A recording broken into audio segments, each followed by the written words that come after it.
Imagine the last thing you see is a police uniform, something you're trained to trust, stepping out of a patrol car on a cold Siberian night.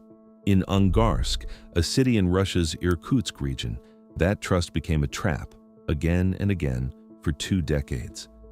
The man behind the badge hunted women. His name was Mikhail Popkov, an active-duty police officer later linked to at least 83, then 92 murders, and investigators feared there could be more. Some attacks were so brutal, investigators counted more than 170 stab wounds on one victim. The media called him the werewolf, but he blended in perfectly. Angarsk sits in Siberia, industrial and spread out, and in the 1990s it was still reeling from the chaos of the post-Soviet years. Institutions were strained, money was uncertain, and police worked with limited resources. Popkov's advantage was access. A patrol car can stop anywhere, ask questions, offer a ride, and most people won't argue with a uniform. For many victims, the first feeling wasn't fear, it was relief. A police officer offering help late at night. The badge didn't just open doors, it lowered defenses. He also understood how investigations worked because he was part of them. Inside a station, routine becomes predictable, and predictability can be exploited. Popkov had experience around forensic procedures, and investigators later said he even stole weapons from the evidence room where he worked, dodging safeguards with insider knowledge. Over the years, women were found in wooded areas and along roads outside Angarsk, places that swallow sound, erase witnesses, and make the world feel very far away. The attacks were often frenzied and personal, scenes that felt like rage more than robbery. But rage can still be methodical.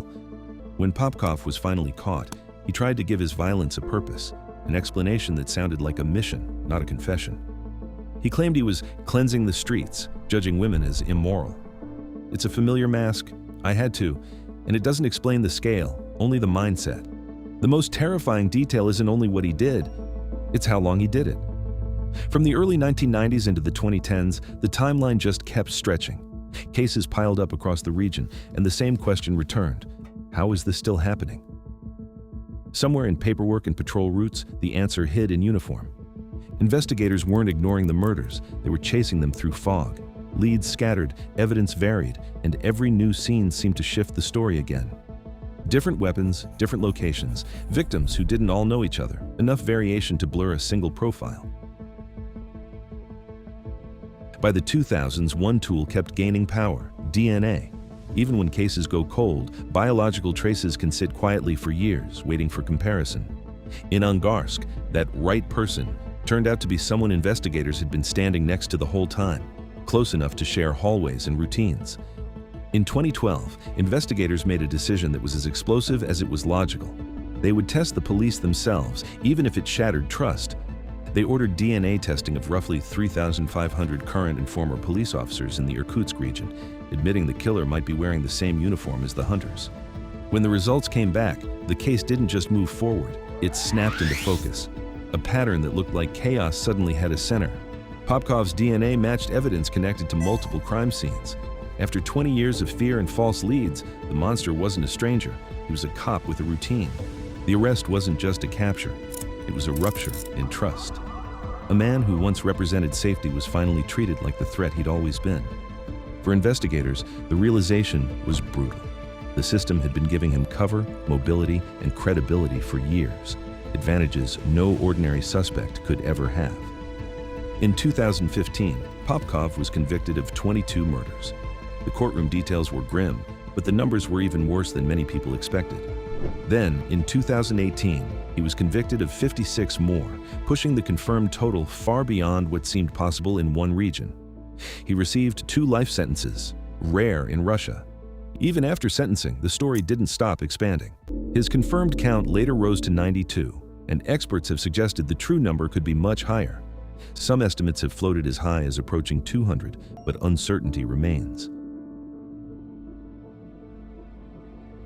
Popkov was sent into Russia's harshest prison system, eventually associated with facilities like the notorious Black Dolphin, places built for permanent isolation. Places like this are designed for people the state believes can never return to society. And yet, even from behind bars, his name surfaced again in a new national crisis. In 2022, reports circulated that Popkov volunteered to fight in Ukraine as part of Russia's prison recruitment push, an unsettling headline tied to an already infamous case. But he was not released, no return to the outside, no new identity, no second life. It's a footnote that reinforces one theme. Access is power, and power can be abused. The Popkov case exposed a catastrophic failure. A serving officer murdered women with near impunity for 20 years while colleagues unknowingly hunted him.